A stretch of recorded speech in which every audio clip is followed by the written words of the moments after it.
자, 오늘 이 말씀을 가지고 우리가 교회에 대한 본질적인 얘기를 한번 살펴보려고 하는데요. 바울은 교회를 그리스도의 몸이다 그랬습니다. 그리스도의 몸이다. 비유를 한 것이죠. 자, 이 몸에서 매우 중요한 것은 머리와 몸을 구분할 수 있습니다. 머리와 몸이 붙어 있을 때 우리가 몸이라고 그러잖아요. 그래서 이 몸에서 가장 중요한 것은 머리이죠. 그리스도가 머리 되신다. 그리고 우리는 몸이다. 우리가 예수를 믿는 순간 그리스도와 연합이 되는 것이죠. 그래서 그리스도와 한 몸을 이룬다. 그리스도가 하나 된다 라는 표현을 씁니다. 우리 신앙에 매우 중요한 것은 관계를 맺는 것입니다.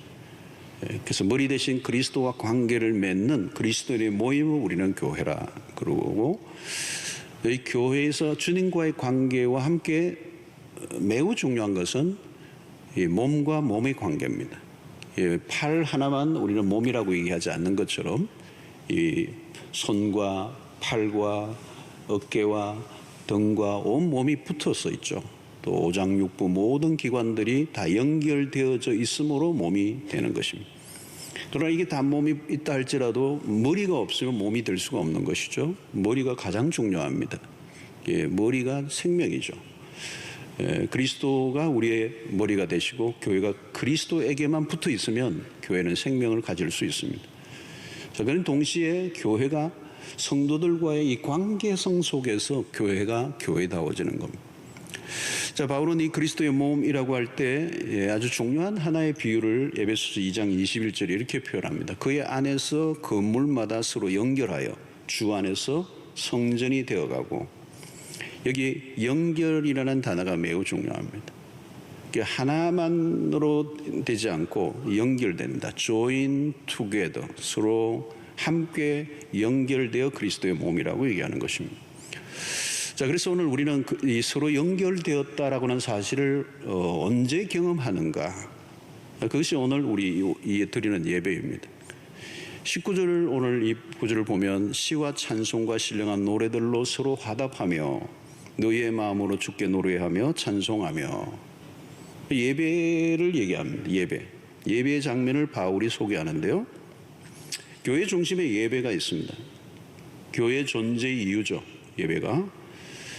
자, 예배는 어떻게 보면 교회가 숨을 쉬는 거하고 똑같아요. 숨을 쉬는 거, 영혼의 호흡을 하는 것입니다.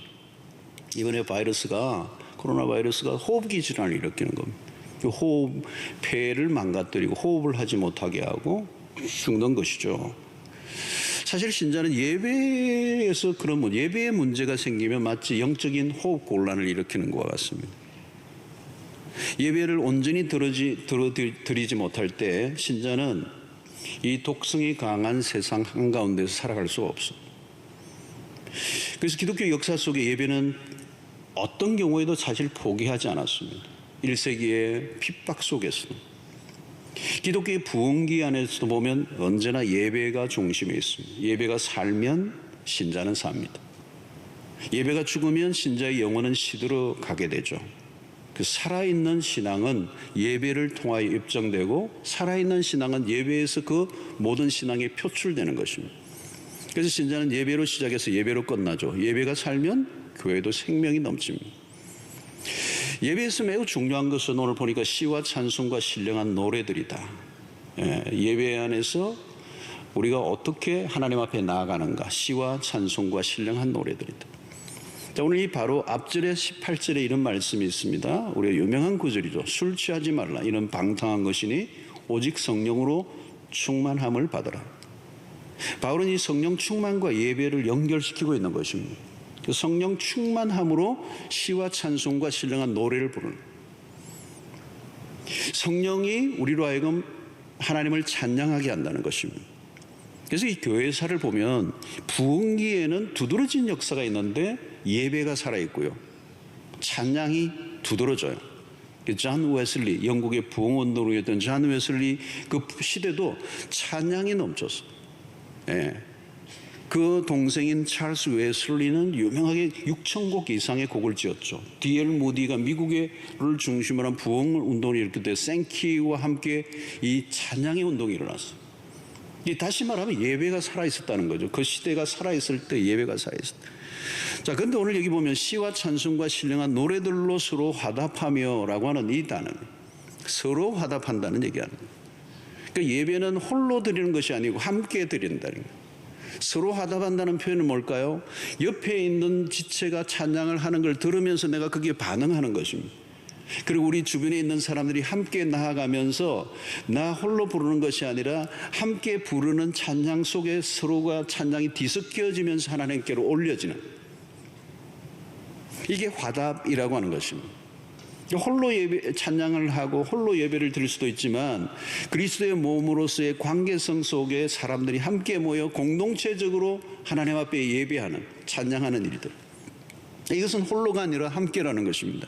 개인이 아니고 공동체로 나아가는 것이죠. 그리스도와 연결된 자들이 함께 노래함으로 하나님의 임재를 깊이 경험하는 것.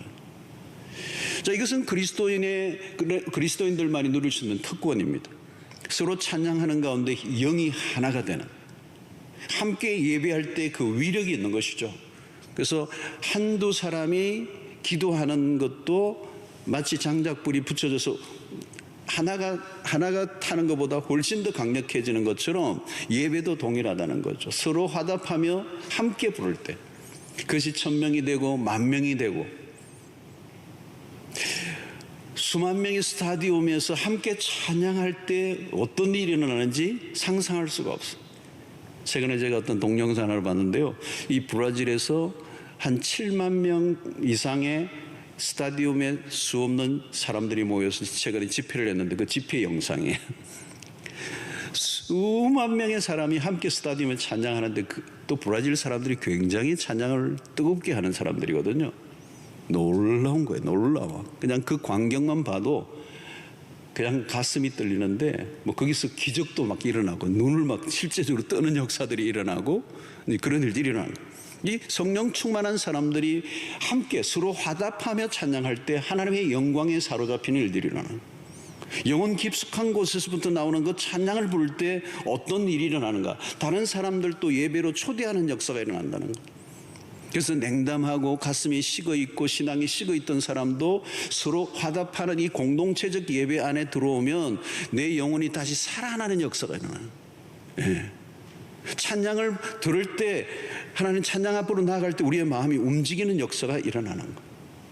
지금 우리가 이제 코로나로 인해서 마스크를 쓰고 있다는 거, 이거 참 마음껏 찬양하지 못하는 부분이 있어요. 한계가 있잖아요, 여러분. 마스크를 벗고 마음껏 찬양을 해야 되는데 우리가 이 힘든 시간을 지금 보내고 있는 것이죠. 사실 이게 이 코로나19로 인해 우리가 많이 위축된 게 예배예요. 모이지 못하게 하죠. 모여도 마음껏 찬양하지 못하게 하는 이 환경. 코로나로 인하여 우리가 잃어버린 게 이 공동체의 예배를 잃어버렸습니다. 그런데 이것은, 공동체의 예배는 어느 시대 속에서도 그 교회를 존재하게 하고 교회를 활력 있게 만들고 그 시대의 부흥을 맛보게 하는 것은 공동체적인 예배라는 거죠.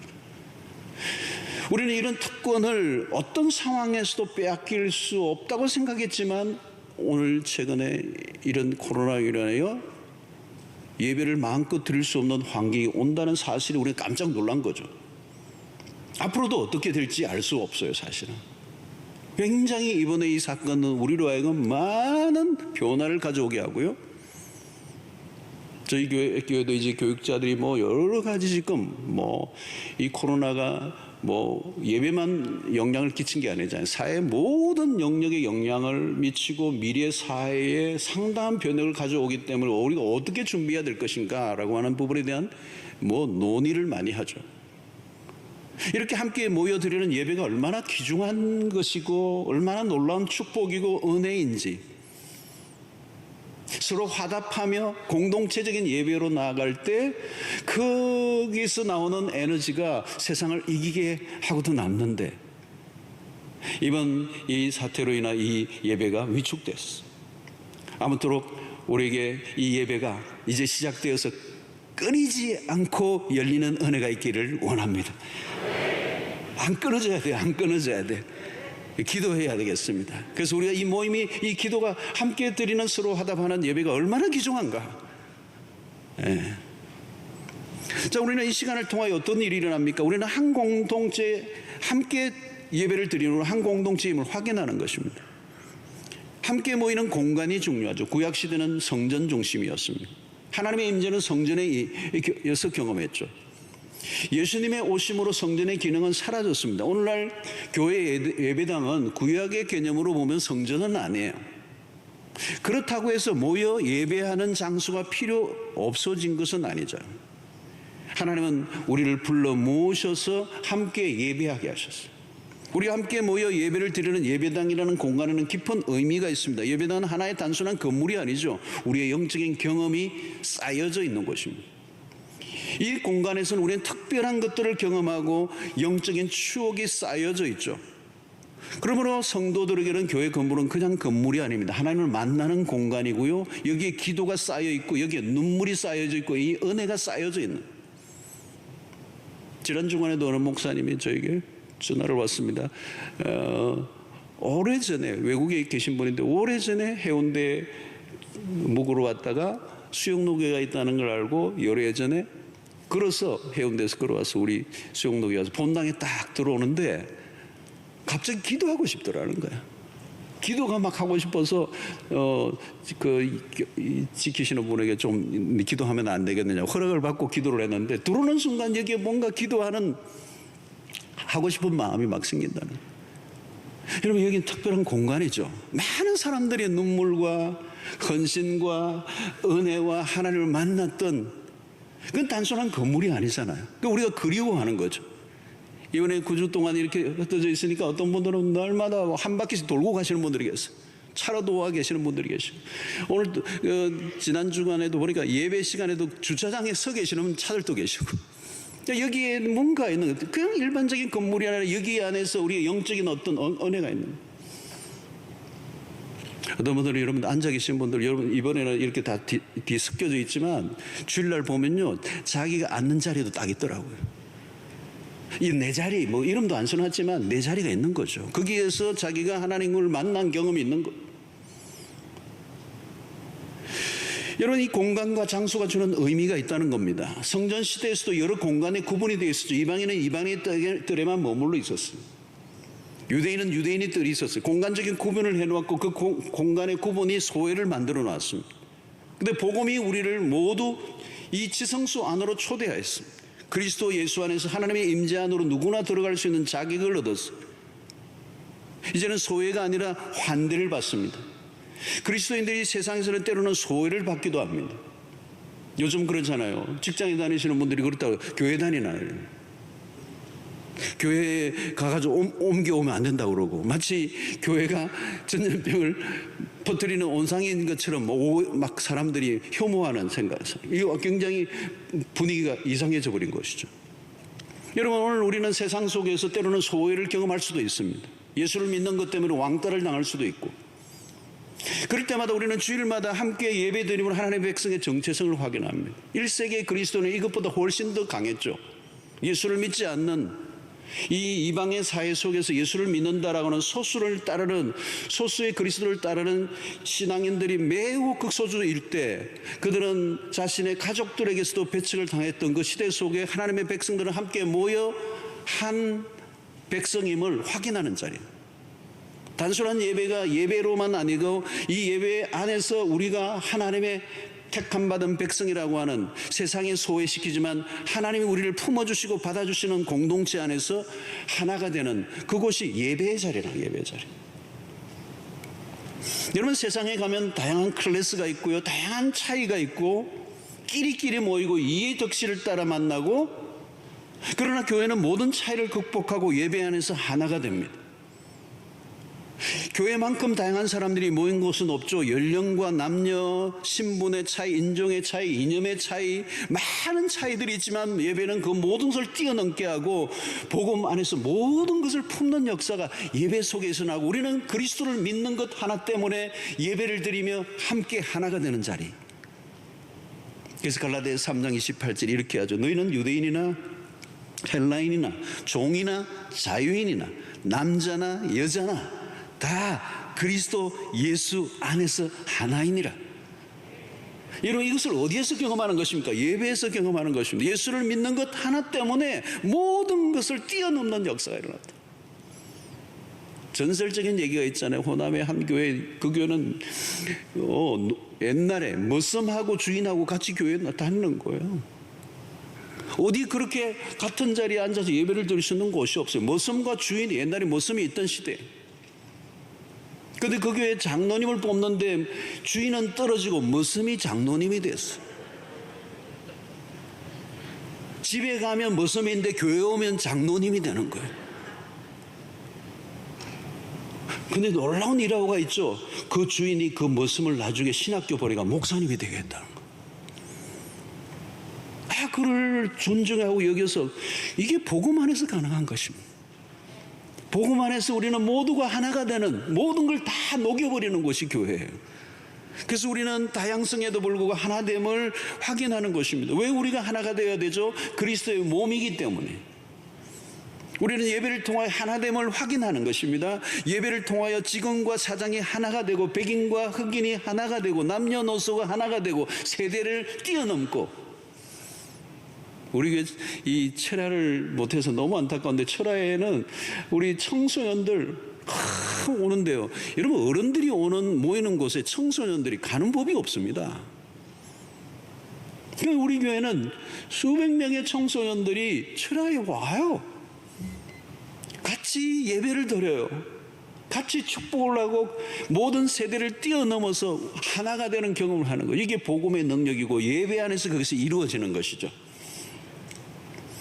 여러분, 그리스도 안에 우리에게 가장 중요한 정체성은 그리스도인이라고 하는 것입니다. 그것보다 위에 둘 수 있는 것은 없어요. 세상에서는 나누어지고 찢어지고 분립하고 대립하고, 그러나 하나님의 백성은 예배 안에서 하나됨을 경험하게 되죠. 바로 십자가의 피가 우리를 하나되게 하셨기 때문에. 여러분, 그리스도를 머리로 온전히 모시고 사는 가정은 하나가 될 수가 있습니다. 남편도 머리가 되고 아내도 머리가 되니까 싸우는 거지, 그리스도만 머리로 인정하기만 한다면 그 안에서 모두가 하나가 될 수 있어요. 이번 코로나로 인해서 가정이 함께 예배를 드리면서 가정이 회복되었다는 얘기를 많이 들었어요. 너무 감사한 일이죠. 가정이 회복이 되었다. 근데 다 그렇게 회복되는 건 아니죠. 안 만나다가 계속 있으니까 막 더 싸우게 됐다, 이런 가정도 있더라고요. 그리스도는 우리의 모든 것을 녹여 하나가 되고 하고 더 남는 것입니다. 예배 안에서 깊이 하나님 앞에 나갈 때 우리의 나누어진 마음을 하나로 묶어주시는, 오늘날 예배가 세대 차이와 문화적 차이와 여러 가지 이유로 많이 갈라져 있는 아쉬움이 있습니다. 예배가 하나의 상품으로 전락되어 있습니다. 내가 원하는 예배, 나의 문화에 맞는, 코드에 맞는 예배를 선호하며 예배가 많이 갈라져 있어요. 그러나 여러분, 예배에서 핵심은 언제나 우리 자신이 아니고 하나님이십니다. 예배의 중심은 사람이 아니에요. 우리의 기호와 우선이 되면 안 됩니다. 예배를 자신의 목적을 이루기 위해서 이용해서는 안 돼요. 하나님의 한 분만에게만 영광을 돌리는 것, 우리의 관심과 우리의 필요를 내려놓고 전적으로 하나님에게만 집중하는 것, 이게 예배입니다. 여러분, 예배의 축복이 뭐냐면 우리의 시선을 오직 한 분에게만 초점을 맞추는 거예요. 요즘 보니까 코로나가 얼마나 많은 우리의 삶의 모든 이야기 속에 코로나가 그냥 이슈가 되고, 날마다 뉴스를 틀면 코로나고, 신문 방송을 보면 그냥 코로나가 뉴스만 들어도 달라붙을 것 같고, 그걸 원로 목사님 1부 때 설교하시더라고요. 신문 방송 보지 말래요. 보면 더 불안하고 두렵고, 통계까지 일일이 분석하며 모든 걸 하고 있으면 더 염려가 돼요. 요즘은 신문 방송 안 보는 게 낫겠더라고요. 여러분, 오늘 불안이 폭풍처럼 밀려오는 시대입니다. 시선을 놓쳐버리면 초조하고 불안해지는 것입니다. 우리 자신의 문제보다 더 크신 하나님에게 시선을 집중해야죠. 그게 예배예요. 요한계시록을 보면 24장로가 하나님의 보좌 앞에 찬양하는 장면이 나옵니다. 계시록 4장 11절에 보니까, 우리 주 하나님이여, 영광과 존귀와 권능을 받으시는 것이 합당하오니 주께서 만물을 지으신지라 만물이 주의 뜻대로 있었고 또 지으심을 받았나이다. 하나님이 누구이십니까? 예배 받으시기에 합당하신 분, 만물이 모든 것이 하나님의 손 안에 있다는 것.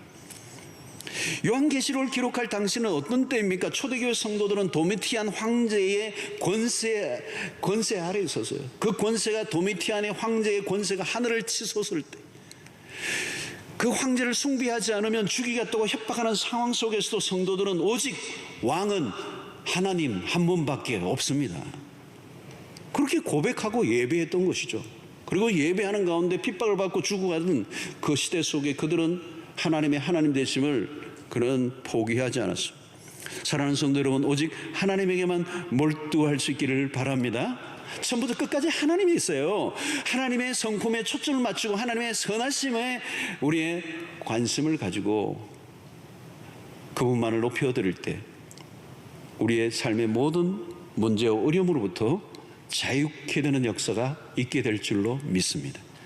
자, 오늘 이 19절 다시 한번 우리가 보면요, 시와 찬송과 신령한 노래들로 서로 화답하며 너희의 마음으로 주께 노래하며 찬송하며. 여기 시와 찬송과 신령한 노래, 이것을 서로 화답하는 것은 무엇을 느낍니까, 여러분? 노래는요, 아무나 부르는 게 아니야. 아주 염려와 불안과 스트레스 속에 쌓여 있는 사람들, 병든 사람은 노래할 수가 없어요. 불행한 사람은 노래가 나오지 않아요. 신자는 언제 노래합니까? 하나님 앞에 예배할 때 노래합니다. 예배를 드리는 동안에 찬송과 시와 노래를 부를 때 우리에게 밀려오는 독특한 기쁨이 있습니다. 18절을 보면 술 취하지 말라, 이는 방탕한 것이니 오직 성령으로 충만함을 받으라. 세상은 기쁨을 얻기 위해 술을 찾아요. 그러나 하나님의 사람들은 성령에 취해서 노래 부르는 거예요. 세상의 사람들은 그냥 맨정신에 노래를 잘 안 하는 것 같아요. 술에 취해서 노래를 말해요. 그래서 회식을 하고 2차로 한 잔 얼큰하게 해서 어디로 갑니까? 그 다음에 노래방에 가죠. 우리는 전혀 다릅니다. 술이 아니라 성령에 취해 노래를 부르는 것입니다. 성령 안에서 노래 부릅니다. 이것은 자기가 통제가 안 된 상태가 아니라 성령이 통제하시는 가운데 우리를 찬양하게 하신다는 거예요. 노래하고 찬양한다는 것은 세상의 노래와 전혀 다른 것입니다. 찬양하는 가운데 소망이 넘치고요, 그 찬양은 하늘에 닿는 것이죠. 요즘 답답하다는 것을 호소하는 분들이 굉장히 많아요. 우울증 환자들이 늘어납니다. 왜요? 일어난 상황을 이겨내지 못하면 그렇게 되는 거죠. 시와 찬송과 신령한 노래를 하나님께 올려드린다는 말은 뭘까요? 이것은 놀라운 항우울제예요. 이겨내는, 기쁨이 넘치게 하는, 두려움이 사라지게 만드는. 요즘 코로나 사태로 인해 가정폭력이나 이혼율이 증가하고 있습니다. 이제 또 더 늘어날 거라고 예견을 해요. 자가격리, 사회적 거리두기, 이동제한, 재택근무, 육아부담, 이 서로에 대한 불만이 숨겨져 있던 것들이, 어떤 갈등들이 표면화되기 시작하는 거예요. IMF 때와 같이 경제적으로 어려움이 밀려오면서 정복될 가능성이 높습니다. 지금 우리가 다양한 어려움과 위기에 직면했습니다. 거대한 전쟁이 벌어졌습니다. 특별하게 돌출구가 보이지 않아요. 앞으로 어떻게 전개될지도 알 수가 없어요. 스트레스가 여간 높은 게 아닙니다. 여러분, 오늘 여기에서 이겨내는 길이, 오늘 이 말씀을 통해 우리가 주는 이겨내는 길은 예배라는 거예요. 예배. 모든 역경을 이겨내게 하는 힘이 예배에 있다는, 예배에. 여러분, 누가 찬양하는 것입니까? 영이 시들어 있는 사람은 노래할 수가 없어요. 성령 충만한 사람이 입에서 시와 찬송과 신령한 노래가 나오는. 그러니까 이번에 이 어려울 때에 가장 시청률이 높았던 것 가운데 하나가 미스터 트롯이라는 것이. 집에 어디 나가지도 못하고 TV에 켜놓고 미스터 트롯 그냥 그걸 부르는 거예요. 정동원인가 걔한테 연세든 분들은 자기 손자처럼 생각하고, 그게 트롯이 뭐냐는 거예요. 평소에 잘 안 듣는데 오늘 젊은 사람들도 다 환호하는데 그게 트롯 안에 무슨 한 맺힌 뭐가 있는 거예요. 끄끄면서 구구절절히 부르는데 가슴을 건드려서 눈물이 탁 터지게 하는. 근데 여러분, 그거는 감성만 건드리는 겁니다. 감성. 우리의 국민의 어떤 정서가 있으면 그것만 건드리는 것이지 우리의 영혼을 만져주지는 못해요. 여러분, 예배 안에 신비로운 힘이 있습니다. 예배 안에 신비로움이 있어요. 왜 성경이 예배를 강조하는지, 그 예배를 드리지 않으면 하나님은 점점 작아지는 거예요. 그리고 문제는 점점 커지게 됩니다. 성령 충만한 가운데 찬양과 노래를 부를 때 어떤 일이 일어납니까? 희락의 열매. 여러분, 희락이란, 기쁨이라는 것은 성령의 열매예요. 예배를 드리고 찬양할 때 우리 안에 희락이 넘쳐 흐른다는 거죠. 그래서 예배가 깊어질 때 우리의 영혼이 최상의 상태가 된다는 거예요. 오늘날과 같이 어려운 시대에 예배를 더 강력하게 드려야 합니다. 그런데 이번 바이러스가 지독한 게 뭐냐? 우리를 모이지 못하게 하고 예배가 직경타를 맞은 거예요. 영적 전쟁이 심각해진 것입니다. 앞으로 직면할 문제입니다. 교회는 모여 예배를 드려야 하는데 바이러스 특성상 모임에 어려움이 생겼어요. 앞으로도 우리의 지혜가 필요하고 어느 정도 용기가 필요해요. 어두운 시대를 지나갈 준비를 해야 돼요. 코로나 사태가 가져올 거대한 후폭풍에 대한 다양한 영역들의 예견을 하고 있습니다. 이전보다 훨씬 더 예배가 중요해졌다. 형식적인 예배가 아니라 진정한 예배, 우리의 영혼이 진정으로 하나님을 대면하는 예배, 하늘문이 열리는 예배. 이제는 여러분, 신앙의 형식주의가 발을 디딜 곳이 없습니다. 저는 우리 목회자들하고도 같이 최근에 계속 논의한 게 그거예요. 목회자들도 마찬가지. 형식주의적인 그냥 타이틀만 있는 목회는 이제 안 되는 거예요. 안 되는 거예요. 신앙도 마찬가지죠. 피상적인 신앙으로는 이 어려운 현실을 통과할 수가 없어요. 평소에는 괜찮았어요. 그냥 그 신앙이나 이 신앙이나 그냥 비슷해 보이고 그랬는데, 이제 어려운 시대가 오면 진짜 믿음만 어려운 현실을 통과할 수 있는 거예요. 예배 안에서도 누리는 그리스도인의 기쁨이 무엇인지, 단순한 정서적인 터치가 아니라 우리의 영혼 깊은 곳을 만져주시는 그 희락의 열매가 예배 속에서 경험한다면 어려움이 와도 이겨낼 수가 있어요. 찬양은 모든 상황을 뛰어넘게 합니다. 기쁨은 세상에서 얻어질 수 있는 게 아닙니다. 쇼핑을 통하여 얻는 기쁨은 잠시죠. 고통과 절망이 가득한 세상 가운데 예배다운 예배를 드릴 때 하나님이 우리 가까이 오시고 그분의 임재를 경험할 때, 여러분, 우리는 하늘의 기쁨이 필요해요. 그것은 위로부터 주어지는 것입니다. 예배를 드릴 때 성령 충만한 하나님의 사람들이 시와 찬송과 신령한 노래를 부를 때 하늘의 기쁨이 우리에게 임할 줄로 믿습니다. 여러분, 예배 안에서 기쁨뿐만 아니라 감사가 넘치는 것이죠. 오늘 20절 보십시오. 범사에 우리 주 예수 그리스도 이름으로 항상 아버지 하나님께 감사하며 성령 충만한 우리를 감사로 이끕니다.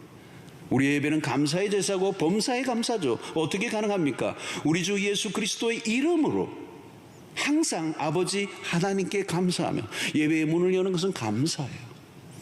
그래서 시편 104편 4절이 유명한 구절이잖아요. 감사함으로 그의 문에 들어가며 찬송함으로 그의 궁정에 들어가서 그에게 감사하며 그의 이름을 송축할지어다. 예배의 핵심은 감사입니다, 여러분. 우리는 감사함으로 하나님의 앞에 보좌 앞으로 나가고 감사할 때 예배의 문이 열리는 역사가 일어난다. 여러분, 우리가 힘든 시기를 보내고 있습니다. 자칫하면 폭발하는 거죠. 모두가 예민해져 있습니다. 원망과 불평이 쏟아져 나올 가능성이 높아요. 상황이 어려우면 더 험악해지는 거예요. 우리의 힘으로 이길 수가 없습니다. 아무리 힘든 일을 당해도 마음을 성령이 주장하시고 우리가 온전히 그리스도 안에서 예배할 때 우리의 강팍함이 사라지고 우리의 영혼이 부드러워지는, 하나님 아버지를 모실 수 있는 이유는 그리스도 때문에 20절에 항상 아버지 하나님께 감사하며 하나님이 우리의 아버지가 되신다는 것을 신뢰하라는 것입니다. 하나님 우리의 아버지로 계신다면 걱정할 게 없다는 거죠. 우리는 아버지 하나님의 자녀들입니다. 아버지라는 이름을 부를 때 우리 안에 다가오는 감정이 무엇입니까? 아버지, 아버지. 아빠라고 하는 그 이름의 그 절대적인 존재. 우리가 그 하나님 앞에 나갈 때, 하나님 아버지 이름을 부르며 나갈 때 우리 안에 그 창조주 전능하신 하나님이 우리의 아버지이심을 신뢰할 때 우리 안에 진정한 평안이 오고 어떤 상황 속에서도 그분을 향하여 감사할 수 있다. 여러분, 우리가 감사할 수 있는 이유는 하나님께 속해 있기 때문입니다. 평소에 그것을 잊어버리는데요, 그 순간 우리는 혼란에 빠지는 겁니다. 마음이 불안하고 마음이 모든 게 요동치고 감사가 사라지면 원망과 불평이 일어나고, 성령 충만하면 다시 그 아버지에게로 초점을 맞추게 하신다는 거예요. 그때 잃어버린 감사를 되찾게 하십니다. 아버지가 나의 목자가 되시기 때문에. 성령 충만한 사람에게는 특별한 특징이 있습니다. 결코 불평하지 않아요. 성령 충만한 사람은 원망하지 않습니다. 성령 충만한 사람은 부정적이지 않습니다. 제가 너무 크게 얘기하니까 침이 약간 튄 것 같아가지고 조심해야 될 것 같아요. 근데 우리 교회는 이렇게 머니까 얼마나 감사한지요. 마스크를 쓰고 설교할 수도 없고 다시 차분하게 설교를 해야 돼요. 여러분, 맑은 날에는 햇빛을 주신 하나님께 감사하고, 비가 오는 날에는 비를 주신 하나님께 감사하고, 구름이 있는 날에는 구름을 주신 하나님께 감사하고, 여러분, 오늘 우리가 봄, 여름, 가을, 바람이 부는 날은 바람 불어 좋은 날이고, 요즘과 같이 힘든 이런 상황 가운데서 하나님은 일하고 계심을 믿으시길 바랍니다. 내가 보기에는 그게 실패라고 할지 모르지만 하나님은 그 실패까지도 당신의 섭리를 사용하시는 도구가 될 줄로 믿습니다. 우리는 지금 코로나로 인해 거대한 변화의 시점에 있습니다. 앞으로 많은 것들을 바꿔놓을 전망입니다. 모든 면에서 코로나 이전으로 우리는 돌아갈 수 없어요. 이런 신앙에 큰 도전이 밀려올 것입니다. 이 거대한 경륜에 휩싸이지 않는 길은 문제보다 더 크신 하나님에게로 나아가는 길밖에 없습니다. 오직 하나님께 향한 초점을 맞출 수 있게 되기를 축원합니다. 예배를 드릴 때 하늘문이 열리는 역사가 일어나게 되기를 바라고, 그 하나님만이 우리의 모든 두려움과 염려로부터 자유하게 하실 줄로 믿습니다. 그동안 우리가 예배 안에서 예배를 잠시 중단한 것은 전적으로 이웃을 위해서였습니다. 이웃을 사랑하는 것들을 위해서. 아직 전염의 우려가 있지만 기본적인 수칙을 지키고 안전성을 확보하면서 우리는 예배를 드리고자 합니다. 지금은 어느 때보다도 예배가 예배되도록 힘써야 할 때입니다. 세상의 것들은 다 무너졌어요. 그러나 예배가 무너지지 않도록 힘써 지켜야 될 줄로 믿습니다. 하나님에게 몰두하십시오. 하나님을 바라보십시오. 하나님만을 높이십시오. 하나님만을 묵상하십시오. 하나님만을 온전히 높여드릴 때 그 예배 속에 하나님 우리를 어디론가 데리고 가실 줄로 믿습니다. 한 여인이 향료 옥합을 깨뜨렸을 때 그 일로 인하여 누군가에서 그걸 낭비라고 비난을 받았어. 뭘 그걸 그렇게 비싼 걸 깨뜨리느냐고. 가난한 자에게 주면 얼마나 좋았겠냐. 왜 그렇게 낭비를 하느냐고. 그러나 주님은 그녀를 칭찬했어요. 주님 당신을 위한 최상의 예배였기 때문에. 세상의 사람들은 우리가 왜 그토록 예배에 목을 매는지 이해하지 못해요. 그러나 주님은 예배는 우리의 존재의 이유입니다. 예배는 우리의 모든 것을 바칠 만한 가치가 있습니다. 어떤 대가를 치르더라도 드려져야 할 최고의 시간이 예배예요. 성도 여러분, 환난의 때입니다. 이 예배를 놓치지 마시기를 바랍니다. 코로나 바이러스보다 더 무서운 것은 예배가 무너지는 일이에요. 깨어 있어야 합니다. 이렇게 혼란한 세상 가운데서도 하나님은 홀로 영원히 예배를 받으시기에 합당하신 분이십니다. 예배에서 승리하시기를 축원합니다. 예배를 드릴 때 세상의 모든 환난을 주님이 잠재워 주실 줄로 믿습니다. 이 어렵고 거대한 경랑에 파묻히지 않고 하나님의 영광에 압도를 당하는 은혜가 여러분들에게 있기를 바라고, 예배를 예배되게 할 때 세상에 주지 못하는 기쁨을 우리에게 충만히 부어주사 염려와 근심과 불안으로부터 자유케 하실 줄로 믿습니다.